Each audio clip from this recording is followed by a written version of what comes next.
네, 안녕하세요. 최서연입니다.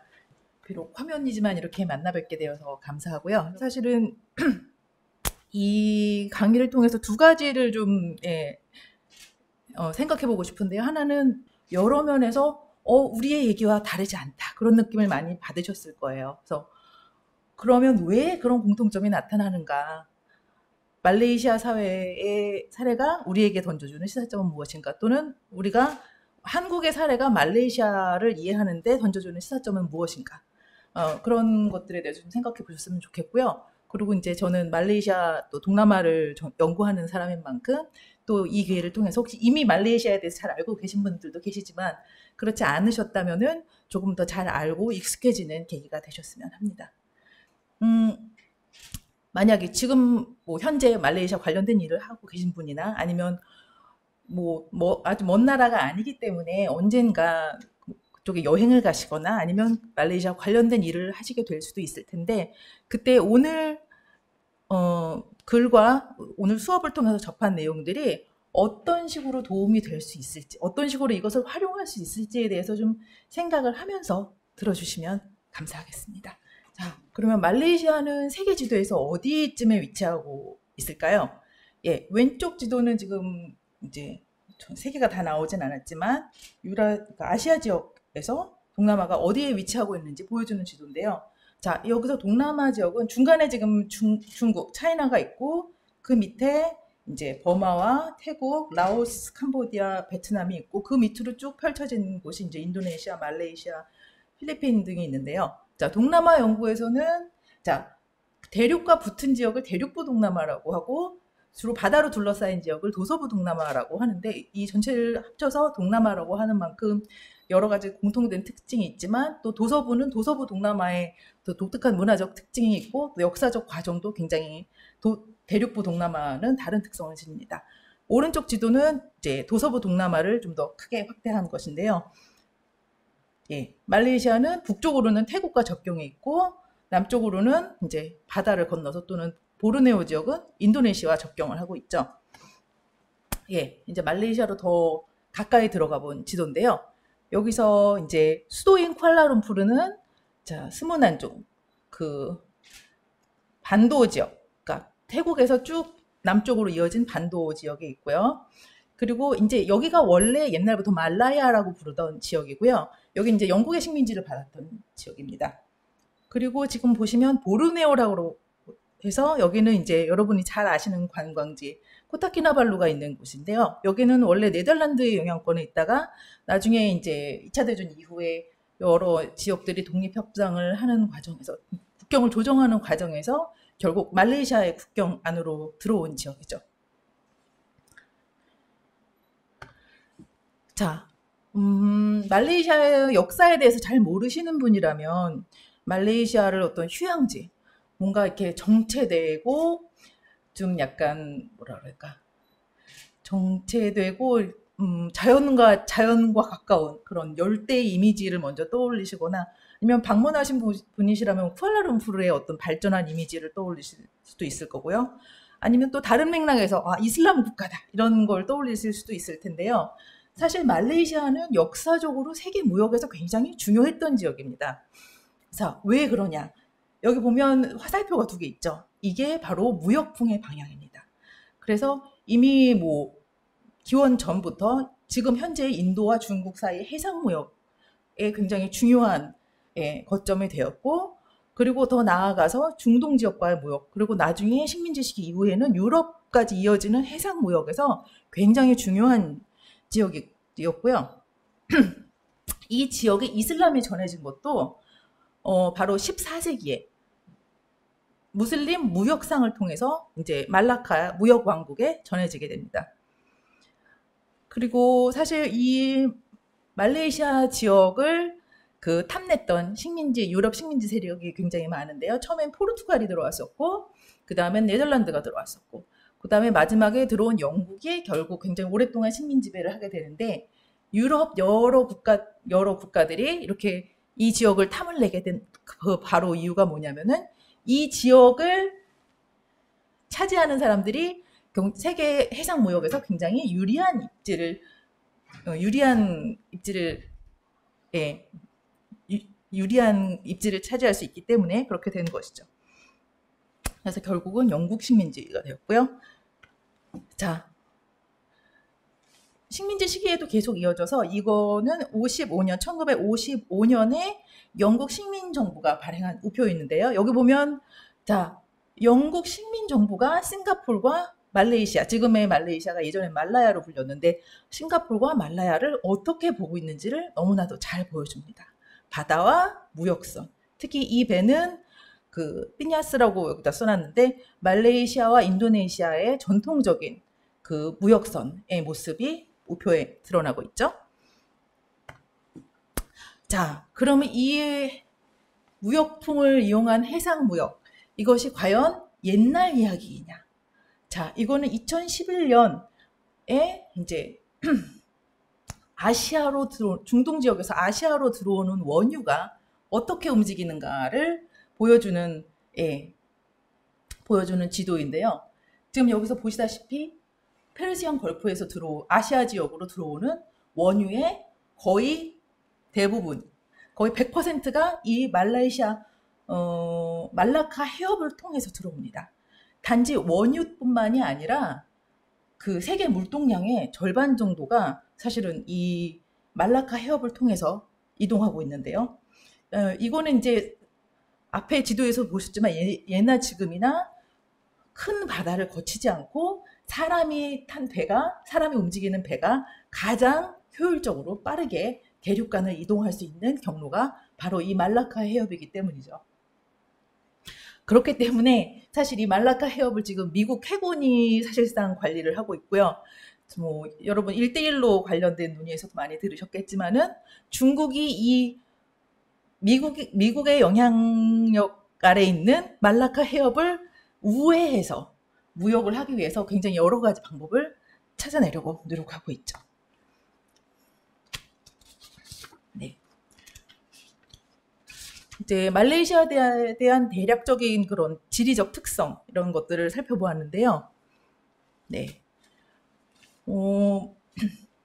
말레이시아는 동남아에서 지금 GDP로 볼 때, 1인당 GDP로 볼 때 세 번째로 부유한 나라이고요. 잘 사는 나라이고요. 물론 가장 높은 나라는 싱가포르이고 두 번째는 브루나이지만 여러분들이 브루나이에 대해서 잘 못 들어보신 거는 브루나이의 그 GDP는 대부분 석유에서 나오기 때문입니다.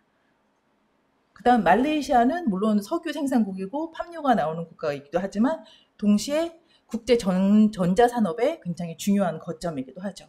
그래서 많은 그 말레이시아 그 GDP의 많은 부분이 사실은 제조업과 전자산업에서 아직도 나오고 있습니다. 자, 말레이시아가 어떤 나라인지 이해를 하기 위해서는 인구 구성비를 알아봐야 되는데요. 뒤에 우리가 말레이시아 정치, 특히 청년 정치에 대해서 살펴볼 텐데 그 말레이시아 정치를 얘기할 때, 선거를 얘기할 때, 그리고 청년 정치를 얘기할 때 말레이시아의 인구 구성을 아는 게 굉장히 중요합니다. 지금 말레이시아의 총 인구는 2021년 기준으로 3,270만 정도 되고요. 이 중에 국민이 3천만 정도, 나머지는 외국인이 차지하고 있고요. 평균 연령은 29.3세입니다. 그래서 저도 이 자료를 먼저 만든 다음에 그러면 도대체 한국의 평균 연령은 몇 세일까 하고 찾아봤더니 한국의 평균 연령은 2021년 기준으로 43.3세라고 합니다. 큰 차이가 나죠. 14세, 평균 연령이 14세가 차이가 납니다. 말레이시아와 한국 사이에 14세 차이가 나고요. 그 다음에 종족별 구성이라고 했는데 이제 글을 읽어보셔서 좀 익숙해지셨겠지만 자, 말레이시아는 센서스 할 때 그 레이스, 영어로 하면 에스니시티인데 말레이시아에서는 레이스라고 부르죠. 예, 그 레이스라는 범주가 있는데 거기에 센서 범주 중에 부미푸트라라는 범주가 있고요. 중국, 차이니즈, 그 다음에 인디안, 그 다음에 기타, others, 말레이어로는 라인이라는 범주가 있습니다. 그럼 부미푸트라는 뭐냐? 부미푸트라는 sons of soil이라고 해서 말 그대로 번역하면 토착민이라는 뜻인데요. 여기에는 말레이와 말레이가 아닌 다른 토착민, 이것을 합쳐서 부미푸트라라는 하나의 범주로 묶었습니다. 그래서 이 부미푸트라가 약 거의 70%를 차지하고 있고요.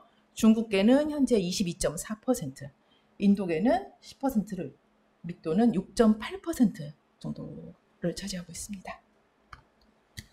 자, 요건 말레이시아와 대한민국의 인구 피라미드를 이제 비교를 해보았는데요.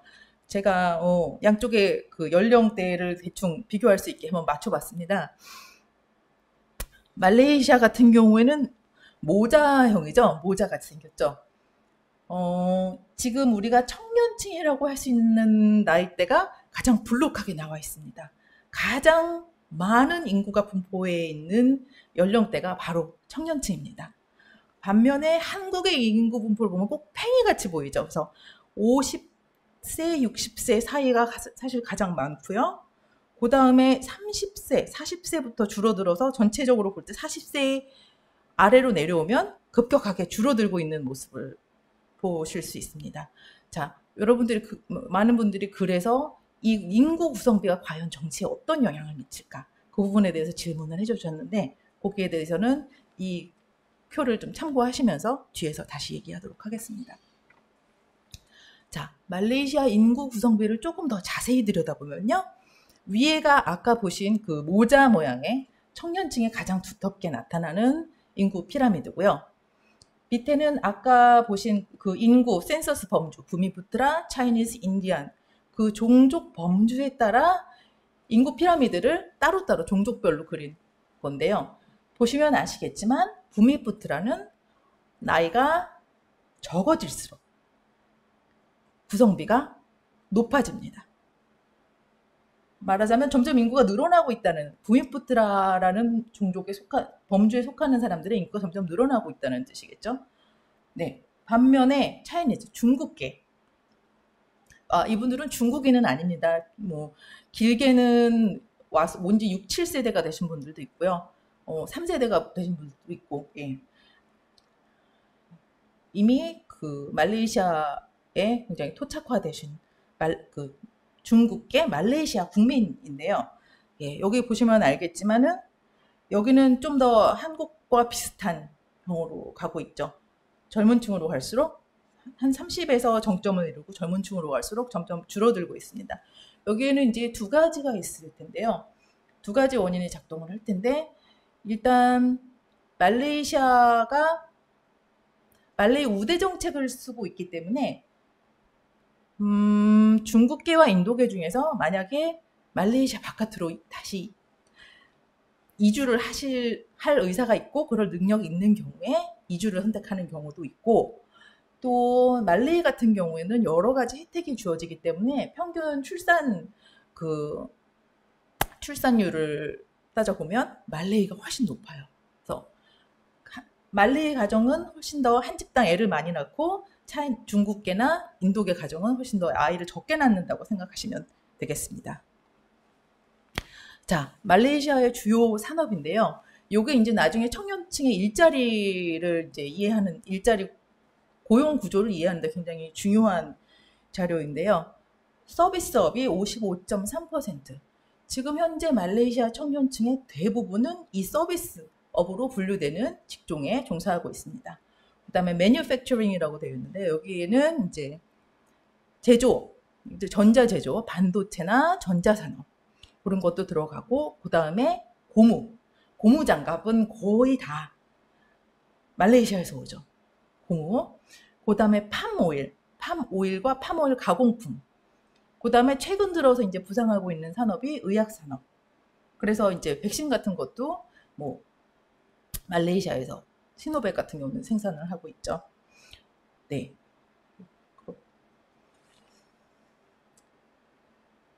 그리고 이제 팜오일이나 아니면 고무 농장 같은 건 에그리컬처, 농업에 포함될 거고요. 자, 요건 말레이시아 1인당 국민소득이 1960년부터 2020년까지 어떻게 변했는가를 보여주는 표입니다. 전체적으로는 굉장히 가파른 1970년대부터 이제 상승하기 시작해서 굉장히 가파른 상승 곡선을 보여주고 있지만 여기에 보면은 2010년 이전에 두 번 꺾이는 지점을 발견하실 수 있을 거예요. 하나는 1990년대 말, 1997년에 아시아 금융위기가 있었죠.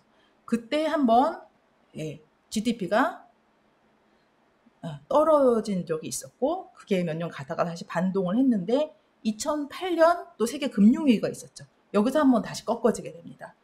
그리고서 다시 상승세를 회복해서 이어가다가 2010년 초반에 들어가면 이게 오르락 내리락을 반복을 하면서 어느 정도에서 더 이상 올라가지 않고 정체된 상태로 거의 10년간 같은 자리에 머무르게 됩니다. 자, 바로 이렇게 두 번 꺾이다가 이제 10년 전부터 정체된 이 상황, 바로 이것이 지금 현재 말레이시아의 고용 구조에도 영향을 주고 있는데요. 자, 말레이시아는 이제 동남아에서는 나름 선진국이라는 이미지를 가지고 있고요. 굉장히 대규모 개발 프로젝트가 많이 이루어졌고 지금도 이루어지고 있는 나라입니다. 그리고 여러분들 중에서 이제 쿠알라룸푸르를 방문해 보셨거나 아니면 쿠알라룸푸르에 대해서 이제 자료를 접해 보신 분은 알겠지만 굉장히 높고 화려하고 초현대적 건물들이 많이 들어가 있고 거기에 걸려있는 간판들을 보면 우리가 이름만 들으면 알 수 있을 그런 다국적 기업들, 특히 에너지 기업이나 아니면은 뭐 자원과 관련된 기업들이 많이 있죠. 자, 그러면 이렇게 쿠알라룸푸르 가면 이렇게 페트로나스 트윈타워, 이 페트로나스 트윈타워는 말레이시아 국영 석유 회사의 건물이고, 예, 한국 기업도 여기 건설에 참여를 했는데요. 이렇게 멋진 건물이 있고 많은 개발 사업들이 계속 이루어지고 있는데 왜 일자리가 없는 것일까? 청년들의 일자리는 왜 없는 것일까? 지금도 이렇게 개발 사업을, 이건 뭐 마하티르가 실각하기 이전의 사진인데요.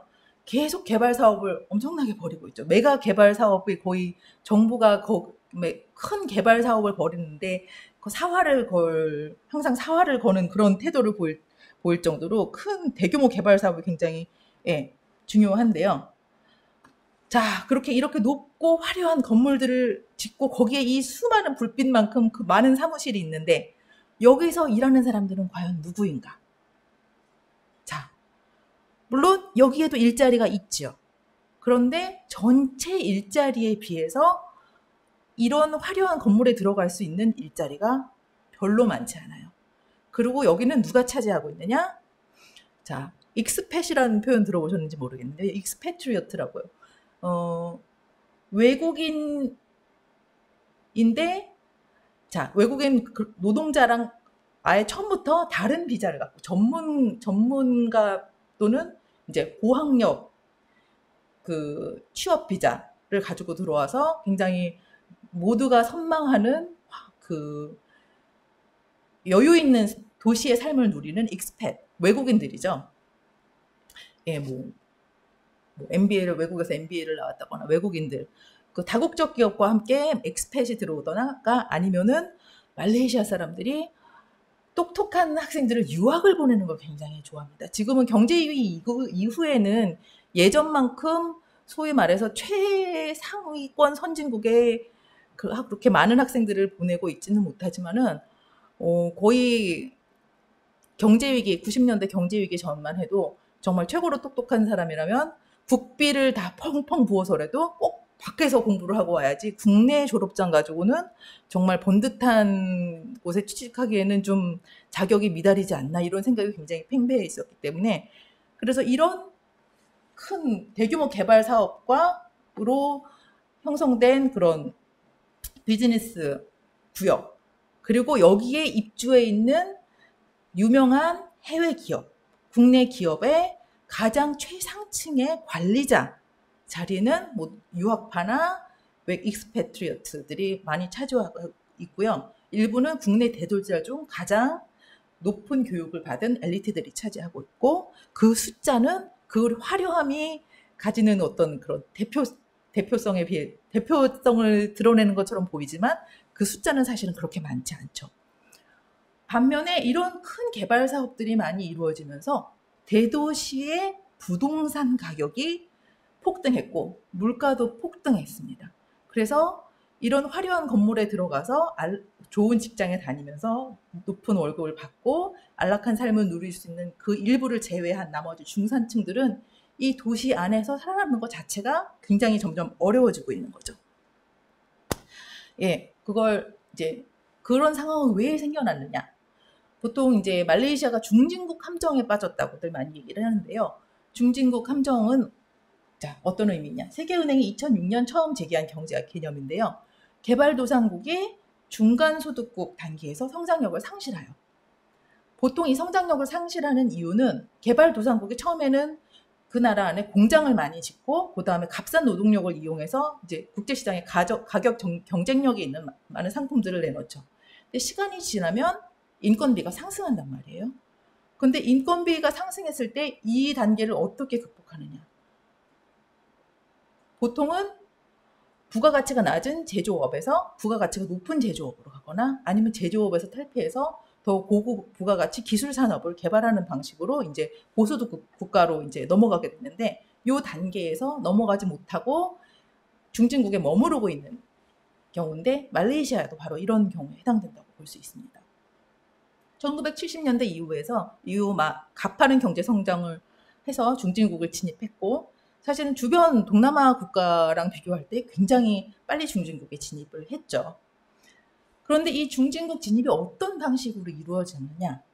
대부분 자국 기업의 성장보다는 해외 직접 투자에 대한 높은 의존도 그리고 단기 이익 추구 이게 해외 직접 투자나 아니면 다국적 기업을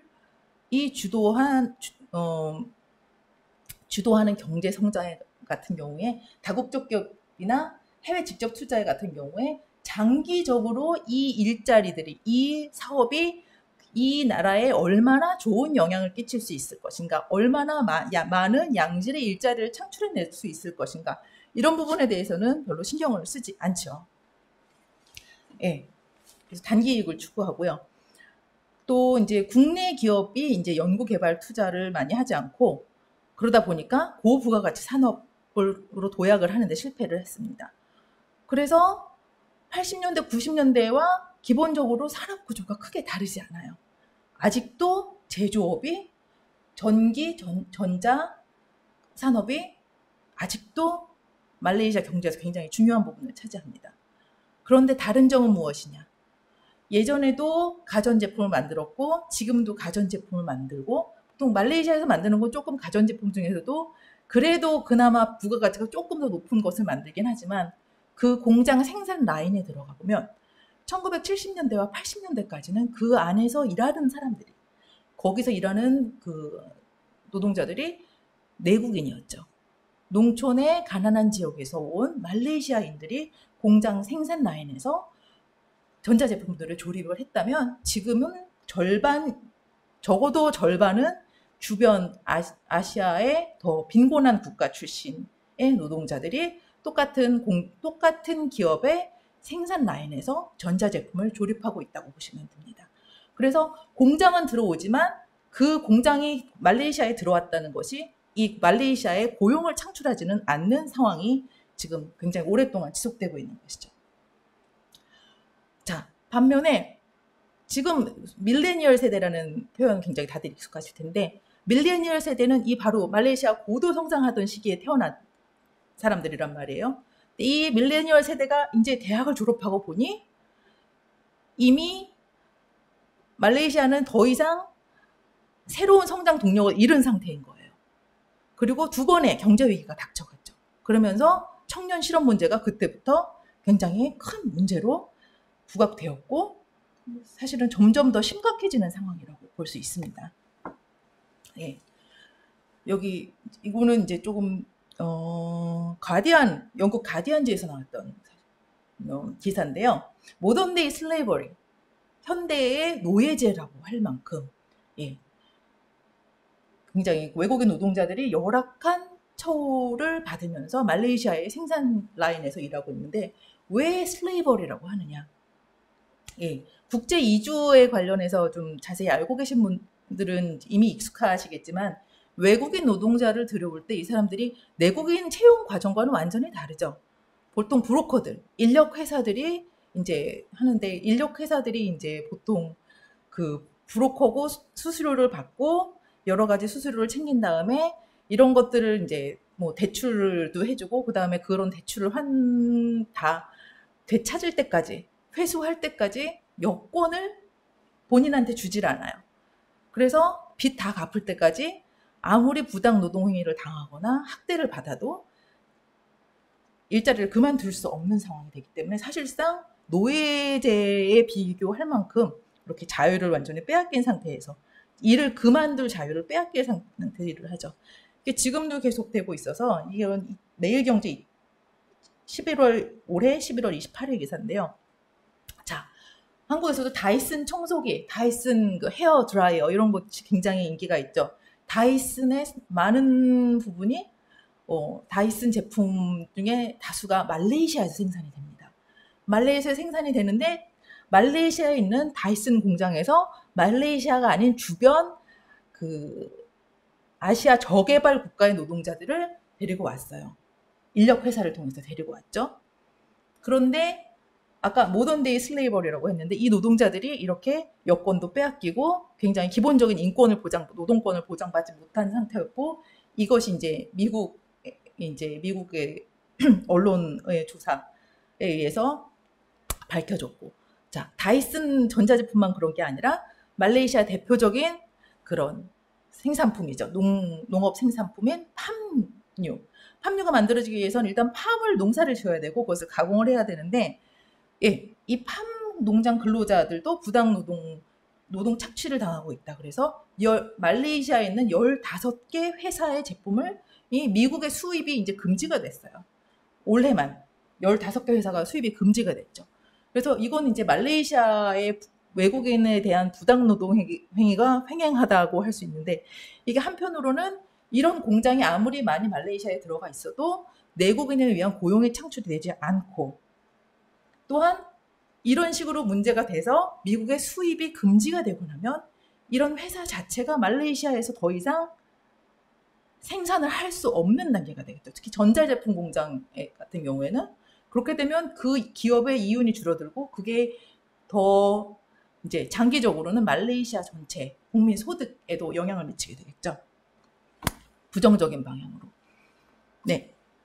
그래서 대략 말레이시아의 고용 구조가 이런 식으로 하고 있는데요. 자, 그러면 이런 말레이시아 사회에서 살아가고 있는 오늘날 말레이시아 청년은 바로 누구인가? 청년이라고 하면 이제 영어로는 유스, 말레이어로는 블리아라고 하는데요. 원래 15세에서 법에서 15세에서 40세까지로 규정을 하고 있었는데 2018년 이제 정권 교체가 되고 난 다음에 법이 개정되어서 이것이 현재에는 15세에서 30세까지를 말레이시아 법에서 청년이라고 부릅니다. 그리고 투표 연령 같은 경우에는 원래 21세부터 투표를 할 수 있었는데 2019년에 선거법 개정안이 되면서 18세로 낮춰져야 할 예정이었으나 계속 이제 정권 교체로 미루어지다가 이제 2021년 12월 안에는 해라라고 지금 법원에서 결정이 난 상태이고요. 자, 법적으로 청년의 정의, 투표 연령. 그다음에 이제 MZ 세대라는 표현 여러분도 잘 알고 계실 텐데 밀레니얼 세대와 제너레이션 Z 이 둘을 합친 게 MZ 세대인데요. 밀레니얼이라는 건 이제 지금 25세에서 40세. 그다음에 제너레이션 Z는 96년에서 10년생이니까 11세에서 24세인데요. 말레이시아 30대 후반의 경우 뭐 한국도 비슷하겠지만 90년대 말 대학을 막 갓 졸업하던 90년대 말에 이미 그 아시아 경제 위기로 이미 실업난을 한번 겪었고 그리고 이제 어떻게 몇 년 고생하다가 어떻게 이제 수습을 해서 다시 좀 일을 해볼까 하던 2000년대 말에 다시 경제 위기가 닥쳐서 이미 두 번의 경제 위기를 겪으면서 뭐 이미 집안에서 경제적으로 잘 받쳐줄 수 있는 경우가 아니라면 이미 재정적으로 굉장히 허약해져 있는 상태고요. 그 다음에 1990년대 말 이후 사립대학의 설립과 대졸자 증가인데 이거는 단지 고등교육을 활성화시키겠다 그 이외에 뭐 부동산 업자들의 어떤 그런 새로운 그런 이윤 모델이라든지 그 다음에 정치적인 고려 말레이 우대 정책 때문에 대학을 가기 힘들어지는 사람들이 사립학교라도 열어달라. 다들 유학을 가기는 힘들었으니까요. 그런 여러 가지 정치적 고려, 그 다음에 이제 부동산 개발업자, 그 다음에 이제 물론 생활 수준이 높아지면서 고등교육에 대한 수요도 늘어났다는 점도 분명히 작용을 했죠. 그래서 그 전까지는 사실은 90년대 말까지는 말레이시아의 모든 대학은 국공립대학이었어요. 그러다 90년대 말에 갑자기 사립대학 설립이 허가되면서 대학 교육을 받는 사람들의 숫자가 엄청 늘어났어요. 그런데 대학 교육은 의무 교육이 아니죠. 대학 교육을 받기 위해선 돈을 내야 돼요. 그래서 수많은 사람들이 이제 새롭게 문이 열린 대학을 들어가서 공부를 계속하기 위해서 학자금 대출을 받게 되죠.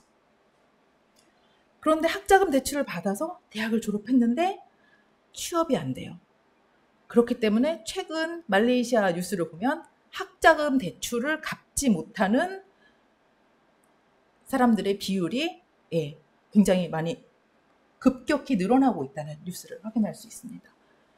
그래서 이 청년층은 지금 경제성장률은 정체된 상태에서 중진국 함정에 빠져 있고 실질임금도 감소하고 물가도 상승하면서 일자리도 얻기 힘든 그런 상황에 빠져 있죠.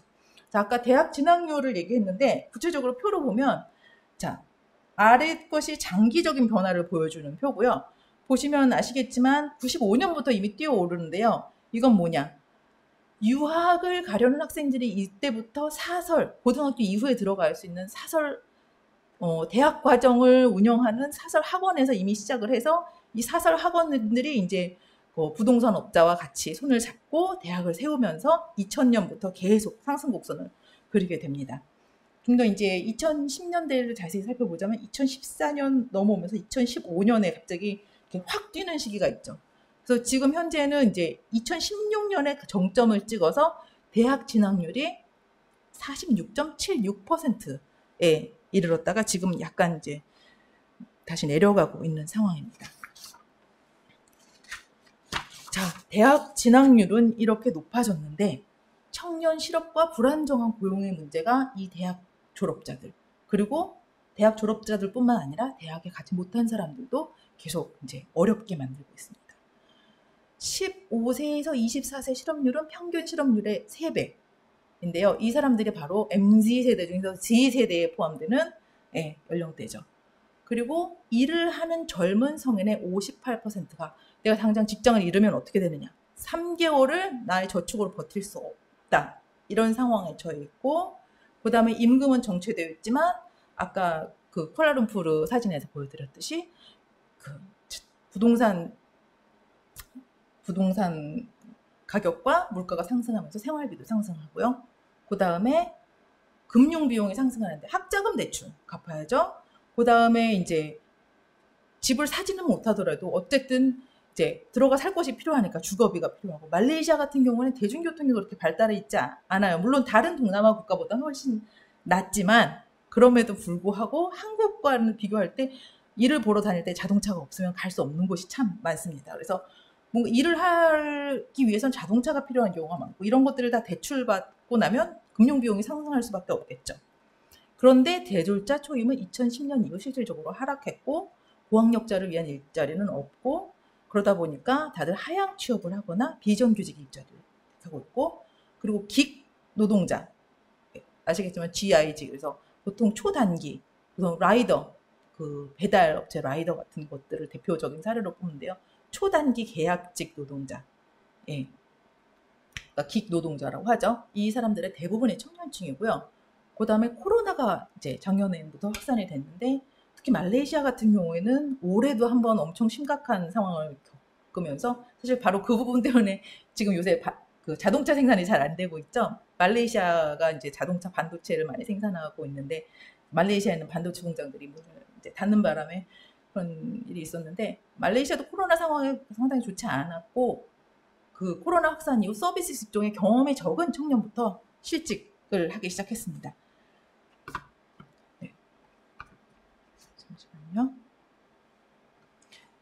네, 그래서 이걸 그래프로 좀 확인을 해보시자면 이 표에서 가장 위에 지금 실업률의 가장 제일 위 12%에서 13%를 왔다 갔다 하고 있는 연령대가 바로 15세에서 24세 제너레이션 그러니까 G세대, Z세대라고 하는 세대가 평균 실업률 3배를 웃돌죠.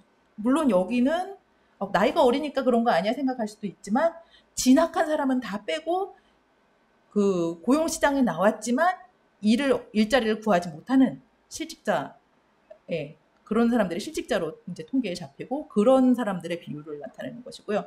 그 다음에 이제 그 실업률이 높은 나이대가 바로 25세에서 34세 나이대입니다. 예. 그 다음에 요거는 그 자기의 학력이나 기술, 숙련도에 비해서 자, 일자리가 없기 때문에 더 이제 수준이 낮은 직장에 하향 취업하는 경우인데요. 여기 보면은 네, 갈색이 15세에서 24세가 하향 취업을 하는 경우인데 가장 높고, 그 다음 초록색 줄이 이제 25세에서 34세. 그래서 이 두 연령대에서 자기가 가지고 있는 자격증의 수준에 미치지 못하는 직업을 갖게 되는 비율이 가장 높게 나타납니다. 그리고 이건 코로나 이후에 이제 그 취업률 추이가 어떻게 바뀌었나 보시면 빨간색으로 나타난 게 15에서 24세죠. 다른 연령대는 파란색, 그러니까 35세 이상, 이미 상당히 숙련돼 있고 기술을 일하는 경험이 많이 축적된 35세 이상 같은 경우에는 큰 변동을 보이지 않아요. 코로나 이후에도. 초록색, 25세 이상에서 35세 이하는 약간 줄어들긴 하지만 또 그렇게 큰 폭으로 떨어지지 않아요. 가장 크게 타격을 받은 것이 보통 숙련도가 낮고 이전에 일을 해본 경험이 별로 많지 않은 젊은 사람들, 25세 이하의 경우에 빨간색인데 굉장히 그 취업률의 하락하는 정도가 굉장히 가파르게 하락을 하죠. 젊은 사람들이 가장 먼저 서비스 업종에서 일하는 젊은 사람들이 가장 먼저 실직을 했다는 얘기고요. 그 다음에 임금 하락률을 봐도 자, 모든 연령대에서 마이너스는 나타내지만 특히 15에서 24세는 가장 큰 폭으로 떨어지고 25세에서 34세도 그닥 그렇게 그 아래 연령대에 비해서 더 낮다고 할 수 없는 상황입니다. 자, 그러면은 이미 10년 전부터 굉장히 이렇게 정체되어 있었고 그 안에서 청년들은 계속 실업에 허덕이고 그것이 코로나가 닥치면서 더 심각해진 상황을 도대체 어떻게 벗어날 수 있을 것인가. 이제 여기에 대해서 일단 경제적인 해법을 많은 사람들이 찾고 있는데요. 자, 가장 대표적으로 제시되는 경제적 해법이 무엇이냐.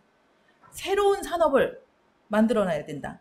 아니면 청년 사업가, 창업, 아니면 뭐 개인 사업가, 셀프 인플로이드라고 하죠. 그래서 그 청년 사업가가 돼서 창업을 하거나 아니면은 남들이 생각하지 못한 새로운 분야를 만들어내라. 이런 이제 담론이 많이 생겨나고 정부에서도 이런 얘기를 많이 하고 있는데요. 사진은 이 아까 저 건물 페트로나스 트윈타워의 주인인 말레이시아의 국영 석유회사 페트로나스에서 키우고 있는 그런 그 뭐라 그러나 기업? 예. 의 사진입니다. 굉장히 그 세련된 그 회의실에서 우리가 보통 그 청년 사업가, 새로운 분야를 개척하고 굉장히 그런 거 하면 이상적으로 떠올리는 것들을 다 어떻게 공간에서 구현하고 있는 듯한 모습을 확인할 수 있는데요. 자, 요새 이제 좀 더 이제 유행하는 표현을 하면 핀테크라든지 스타트업, 긱 이코노미 이런 것이 이 말레이시아 경제가 지금의 답보된 상황을 돌파할 수 있는 하나 방법이다. 그리고 청년 실업 문제를 해결할 수 있는 방법이다. 이런 식으로 많은 사람들이 특히 경영인이나 정부 관료들이 주장을 하고 있죠. 그래서 이 광고도 역시 페트로나스에서 이제 개발하고 있는 플랫폼인데 솔브넥스라고 여기 보면 심지어 이런 배달이나 운전 그런 거 보통 우리가 긱 이코노미 하면 생각하는 그런 업종뿐만 아니라 심지어 프로페셔널 전문직도 자신의 역량을 유연하게 활용하도록 우리가 플랫폼을 제공해 주겠다. 이런 식으로 이제 광고를 하고 있습니다. 자, 핵심은 노동 유연성인데요. 이게 관리자의 시각에서 노동 유연성이 될 수 있겠지만 일자리를 찾고자 하는 청년층의 입장에서는 불안정한 일자리와 같은 뜻일 수밖에 없겠죠. 자, 요건 그랩의 홈페이지를 제가 따왔는데요. 그랩은 이미 아시는 분들도 있고 모르시는 분들도 있을 때 동남아의 우버나 배민 같은 기업이고요. 예. 특히 말레이시아와 싱가포르는 거의 그 시장을 지배하고 있는 기업이라고 할 수 있습니다. 이게 지금 이제 싱가포르 기업으로 알려져 있는데 사실은 이게 말레이시아에서 창업을 했는데 말레이시아에서 여러 좀 제약을 느끼면서 이제 그 기반을 싱가포르로 옮긴 회사고요. 자, 2021년 올해 이제 기업 공개를 IPO를 했고요. 그 다음에 나스닥에 상장을 했는데, 예, 12월 초 첫째 주에 나스닥에서 첫 거래에서 20% 이상 폭락을 해가지고 저 뉴스에 많이 이제 보도가 됐었는데,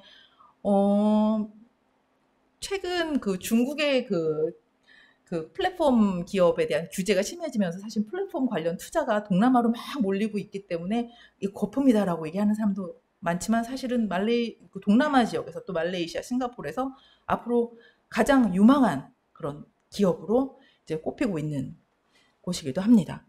자, 기업은 굉장히 그런 새롭고 우리 생활에 편리함을 안겨주고 유연하고 그런 분위기를 주지만 우리가 다 한국에서도 배달 플랫폼들이 많으니까 알고 있다시피 실제로 거기서 일하는 사람들의 모습은 여기에 더 가깝죠. 아까 홈페이지에 나와 있는 홍보 사진보다.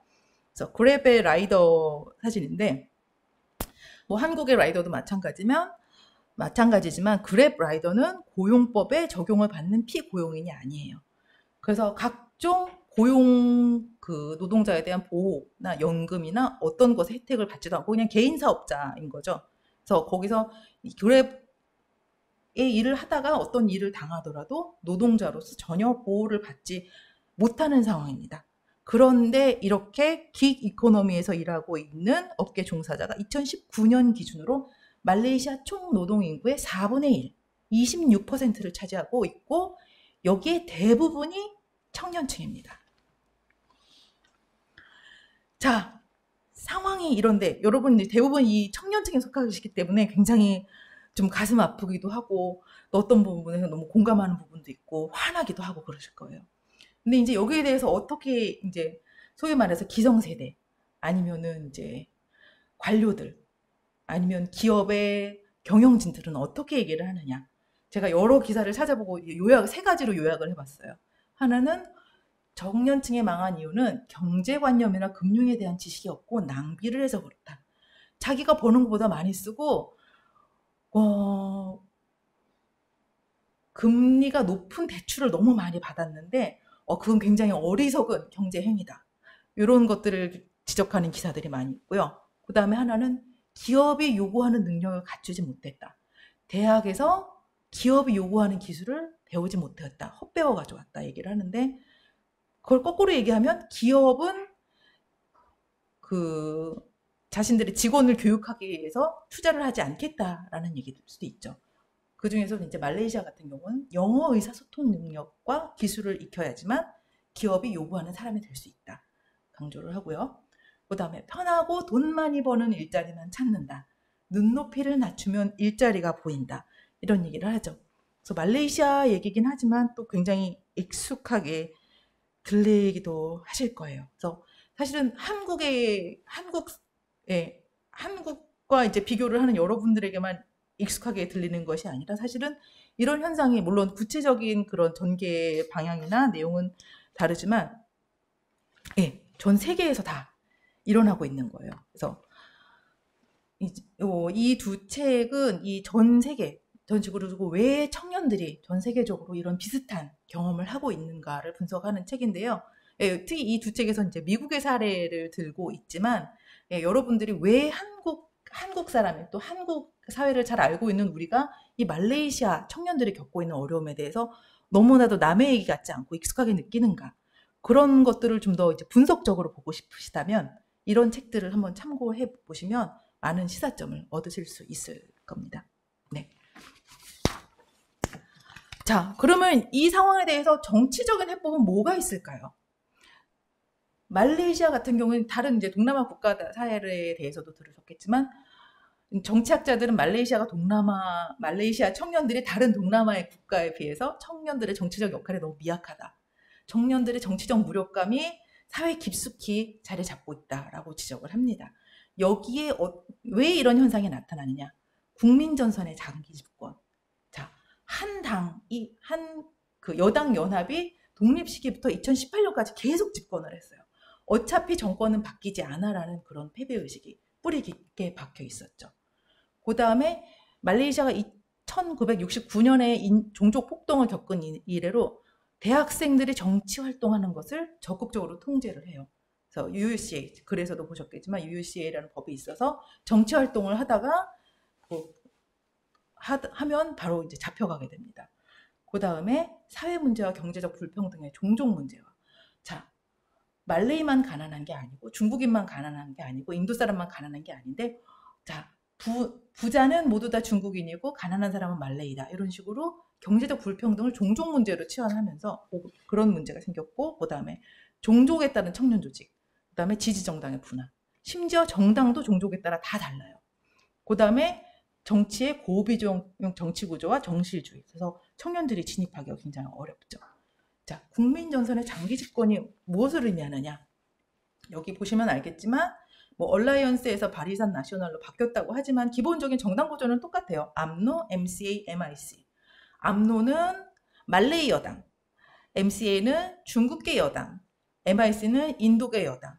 그래서 말레이는 할 말이 있으면 암노한테 얘기하고, 중국계는 할 말이 있으면 MCA에 얘기하고, 말레이는 할 말이 있으면 MIC에 얘기해라. 그런 모든 종족화된 구조로 정치가 전개가 됐죠.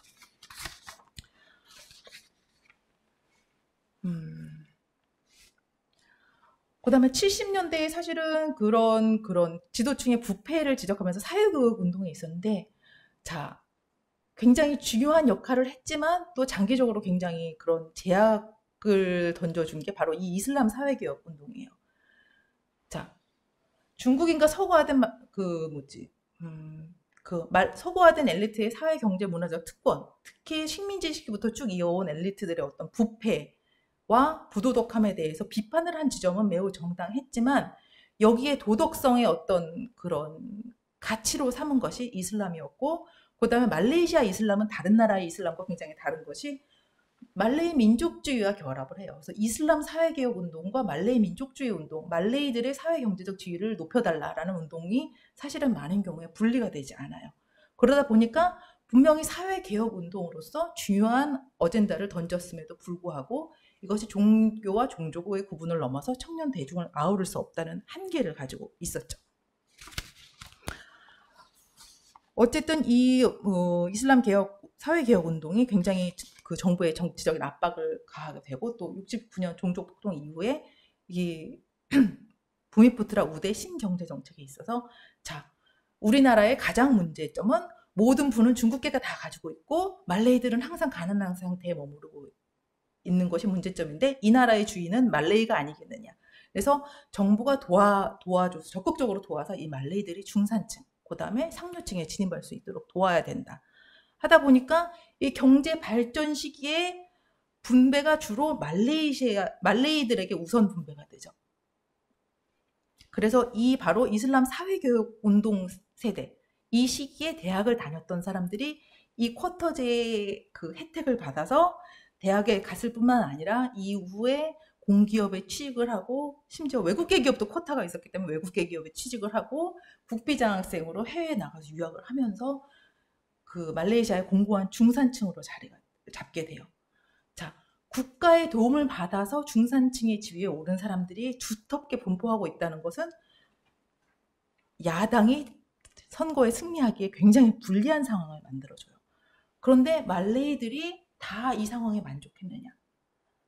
결국 나중에는 말레이들에게 많은 기회를 줘야 돼 하면서 그 기회를 누가 주로 갖고 가냐면 결국은 원래 해먹던 사람들, 원래 특권층이던 사람들이 대부분 독식해가는 양상이 점점 더 심화됐어요. 그래서 말레이를 위해서 모든 걸 한다더니 중산층인 나는, 빈곤층인 나는 쥐꼬리만큼 혜택을 받는데 저 높은 곳에 있는 사람들은 엄청난 부를 축적하더라.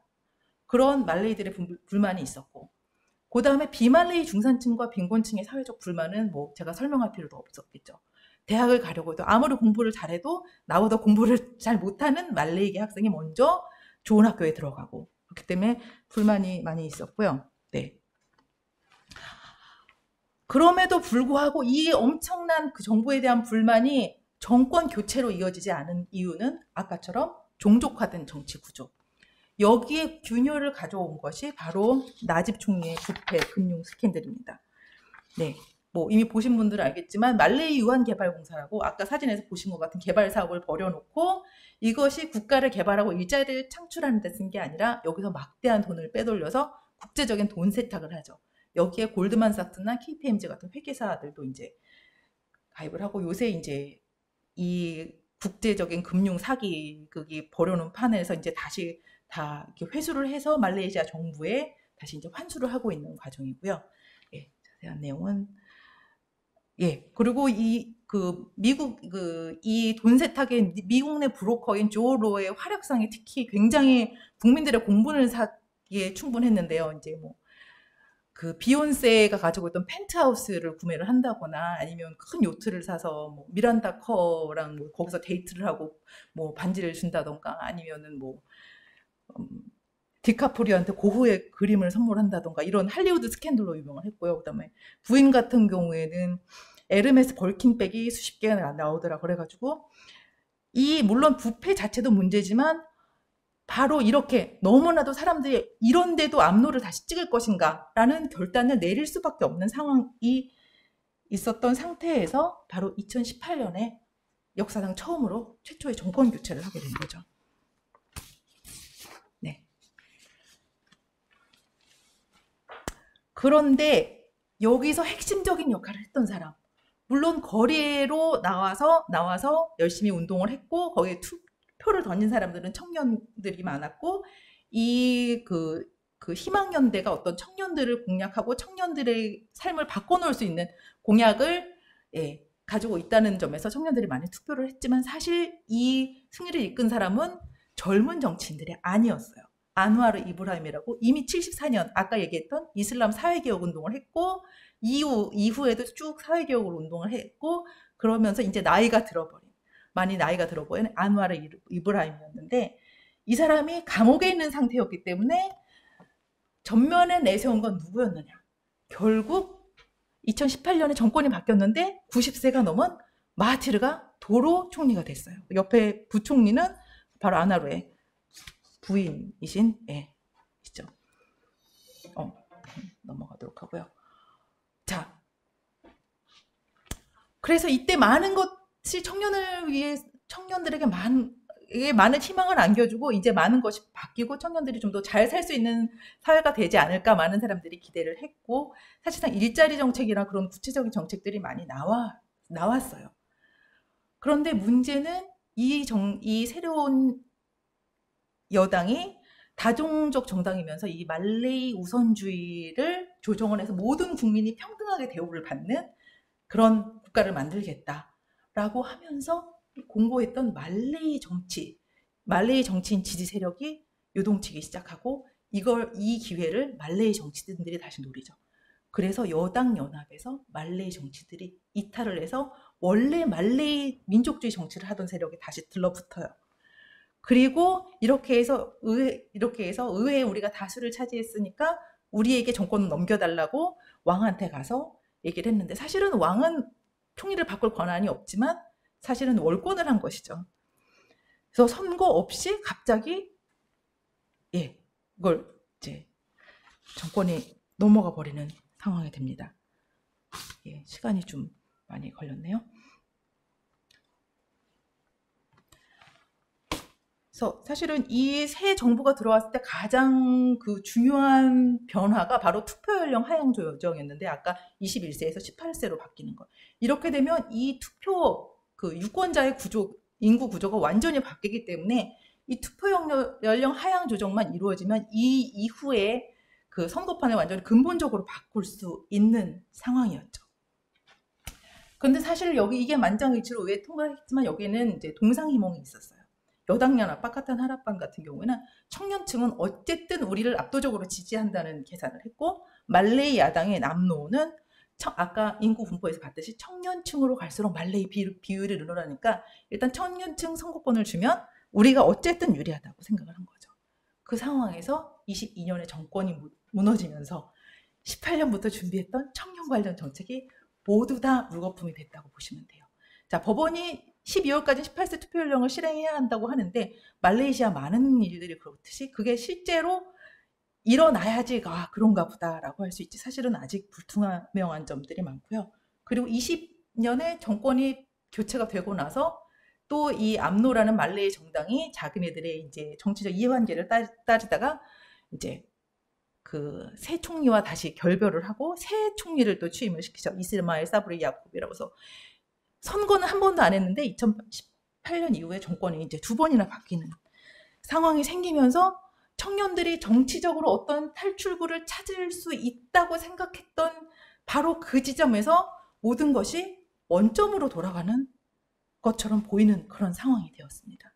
그래서 다시 청년들은 검은 깃발을 들고 거리로 나서고 있고요. 자, 여기서 이제 새로운 정치계의 스타로 부각되고 있는 사람들이 아까 마하티르도 아니고 또 나이가 이미 많아진 안와르 이브라힘도 아니고 사예드 사딕이라는 사람이 무다라는 청년 정당을 만들려고 했어요. 올해 초부터 계속 정당 설립 허가를 내달라고 했는데 계속 기각되다가 바로 어제 대법원에서 14일 이내 이 청년 정당의 정당 등록을 허가하라라고 결정이 났습니다. 그래서 말레이시아의 최초의 청년 정당이 등장을 하게 됐습니다. 아직 이 사예드 사딕이라는 사람이 앞으로 어떤 정치적 선택을 하게 될지, 무다라는 정당이 말레이시아 정치 구도에서 얼마나 큰 영향력을 가지게 될지는 알 수 없지만 지금 굉장히 절망 선거도 없이 2번이나 정권이 교체가 되고 청년 정책이 모두 물거품이 된 상황에서 어떻게 보면 희망을 가질 수 있는 제도권 정치 안에서 희망을 가질 수 있는 작은 부분이라고 할 수 있겠죠. 자, 그러면 이 사람은 어쨌든 지금 정부 바깥에 있는 사람이고 지금 현 정부 2번 정권이 바뀌고 현 정부는 청년 정책 어떤 청년 정책을 가지고 있느냐 요약하자면 보조금과 긱 이코노미예요. 코로나 이후로 청년층의 불만 그리고 당장 청년층이 이제 빈곤의 나락으로 떨어지게 된 상황을 막기 위해서 그리고 정치적 부담을 줄이기 위해서 뭘 했냐 정부가 청년층을 대상으로 고용 보조금을 엄청나게 뿌렸어요.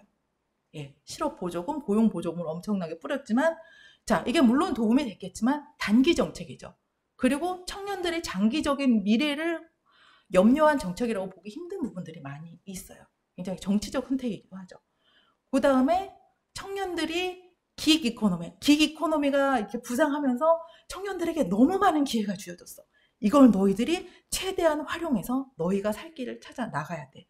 지금 현재 정부가 가지고 있는 청년 정책이 바로 보조금과 긱 이코노미입니다. 네.